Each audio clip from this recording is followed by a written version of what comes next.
Olá, tudo bem?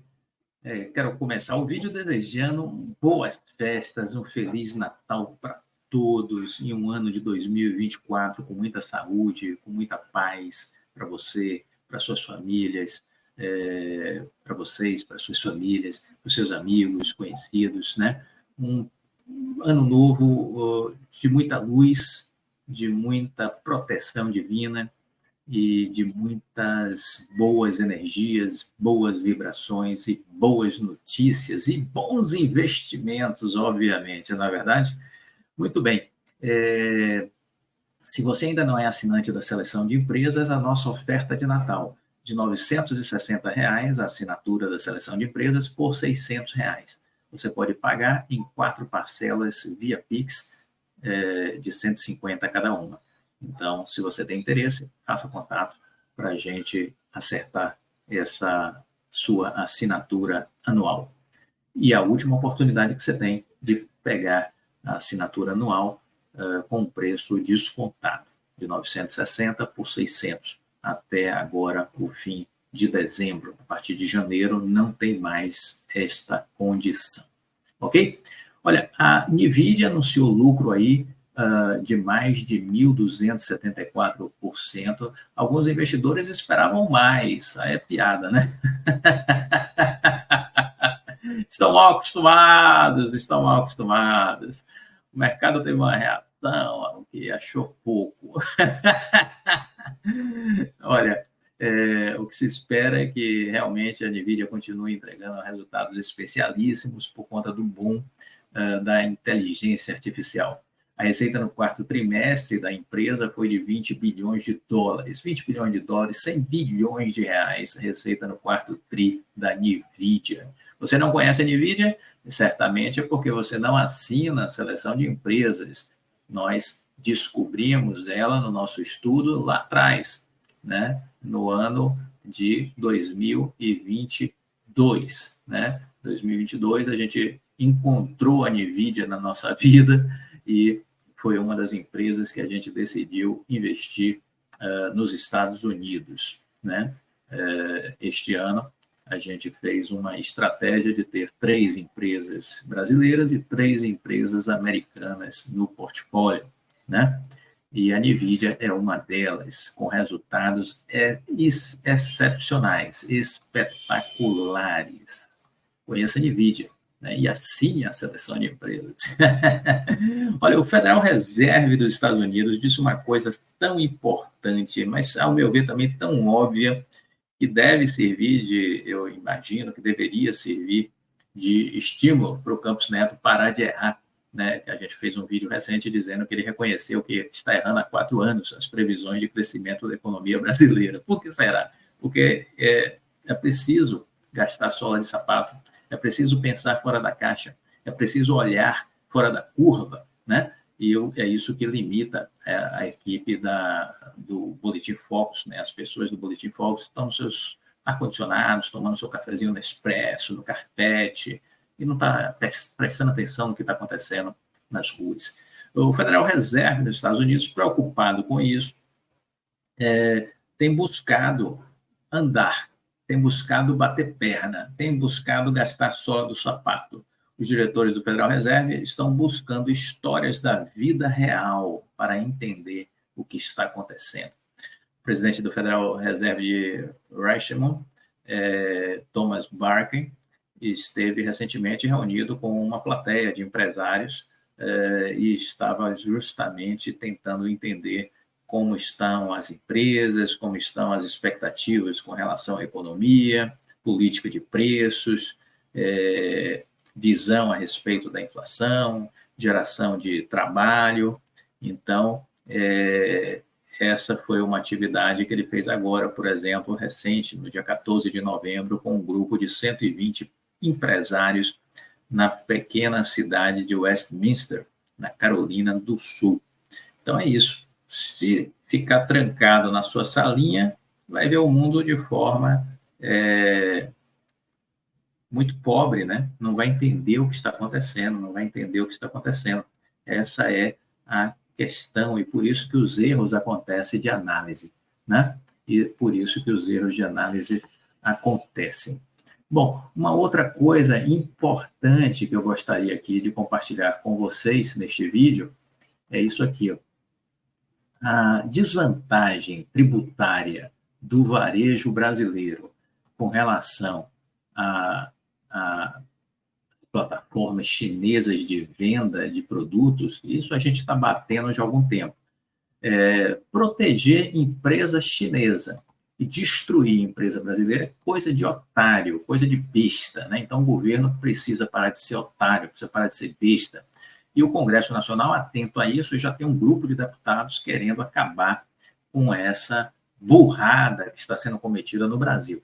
O Everardo Maciel, uma das autoridades aí na área tributária, ele disse: desvantagem tributária no varejo brasileiro é inconstitucional, disse Everardo Maciel. Ele esteve à frente da Receita quando foi criada a isenção de imposto de importação para remessas internacionais de até $50, feito por pessoas físicas. Isso foi em 1995. E aí ele disse: na época não havia plataformas eletrônicas de comércio capazes de fazer entregas em diferentes países. Era outra realidade. O objetivo da medida da Receita era incentivar o envio de presentes. Aí o mundo mudou. De 1995 para cá, a realidade é completamente diferente, né? Ele, que é um dos maiores especialistas em tributação no Brasil, esteve à frente da Receita de 1995 até 2002. Hoje, Maciel defende o fim da isenção de imposto para compras internacionais de qualquer valor. Isso tem de acabar. É preciso também investir na fiscalização, pois o fraudador está sempre um passo à frente da Receita Federal. Ele deu uma entrevista comentando sobre esses temas. Com a proliferação dos sites de comércio eletrônico, a existência de um limite de isenção permite a criação de dois tipos de fraudes. Uma é a venda de pessoas jurídicas se passando por pessoas físicas. Isso tem sido denunciado constantemente aqui no Brasil. E a outra é de gente que pretende fazer comércio e utiliza a brecha para fingir que está fazendo consumo próprio. São fraudes distintas, mas que podem ser combinadas e, consequentemente, evidencia uma dupla fraude. O Ministério da Fazenda reduziu a zero o imposto de importação para compras de até $50 para empresa de comércio eletrônico participantes do Remessa Conforme, um novo programa de conformidade da Receita Federal. Antes dessa medida, todas as compras de importados comercializados por empresas deveriam ser taxadas. Na prática, entretanto, algumas companhias usavam a regra de isenção para pessoa física para driblar a fiscalização e ainda dividiam os pedidos de um mesmo consumidor para não exceder o limite de $50. A Associação Brasileira de Varejo Têxtil é a entidade que congrega as maiores redes nacionais e internacionais de varejo de moda, que comercializam itens de vestuário, calçados, bolsas, acessórios, além de artigos têxteis para o lar. E é a principal interlocutora do setor, junto com as entidades ligadas à indústria, comércio e serviços. E esta prática está sendo nociva porque ela pode destruir empresas brasileiras, pode gerar a desemprego, pode gerar o fechamento de diversos negócios que giram no entorno dessas indústrias têxteis, indústrias do varejo como um todo, né? Então, isso é de uma ignorância atroz. Espero que a Câmara de Deputados possa avançar de forma mais célere para pôr um ponto final nessa vocação do Brasil de ser otário, certo? Muito bem. Seguimos falando de Americanas, e veja vocês, ela recebeu o aval para a convocação da Assembleia de Credores,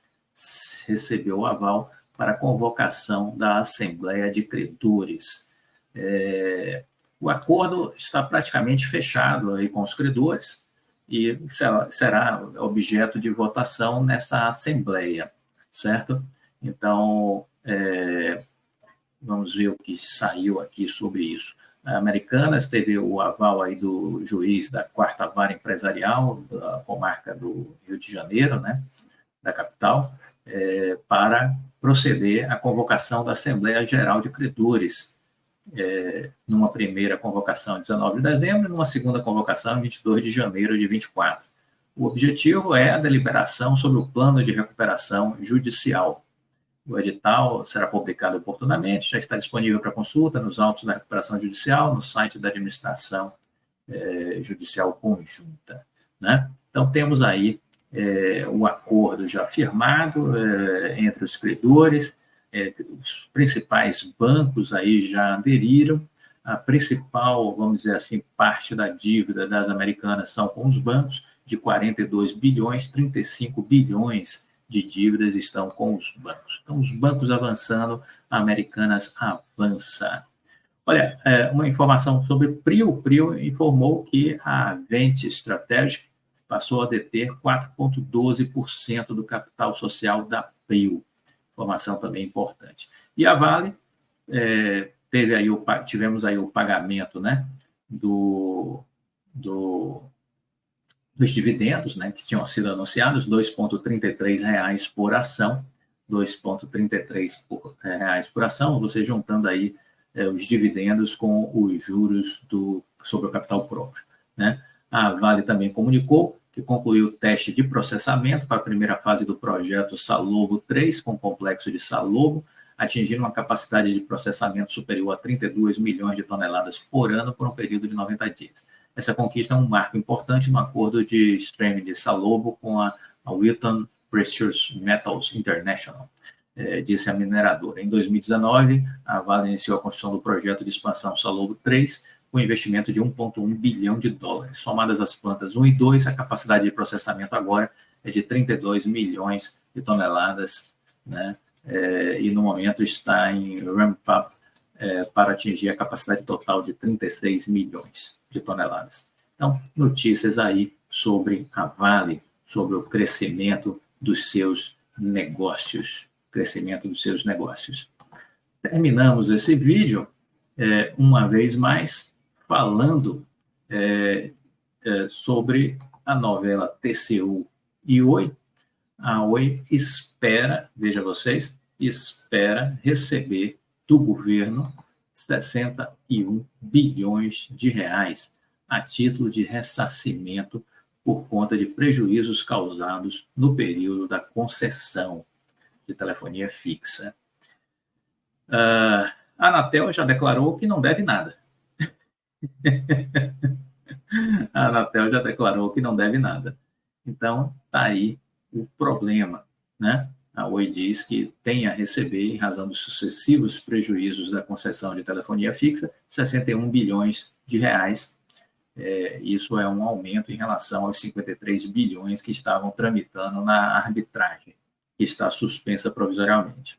A Anatel não reconhece essa dívida e diz que, para a Oi fazer a migração do sistema de concessão para de autorização, deve pagar 20 bilhões de reais ao governo. Então, a Anatel não reconhece essa dívida de 61 bilhões, entende que é zero, e que a Oi, para migrar da concessão para autorização, tem que pagar 20 bilhões. Então, está aí. Será que vai haver acordo consensual? Não acredito. Né? Não acredito em acordo consensual entre as partes. Me parece que é uma conversa sem perspectiva de sucesso, né? É uma perspectiva de sucesso que não existe para esse acordo consensual. É o meu entendimento. Respeito quem pense diferente. Muito bom. Um excelente dia para vocês. Fiquem com Deus e até a próxima. Tchau.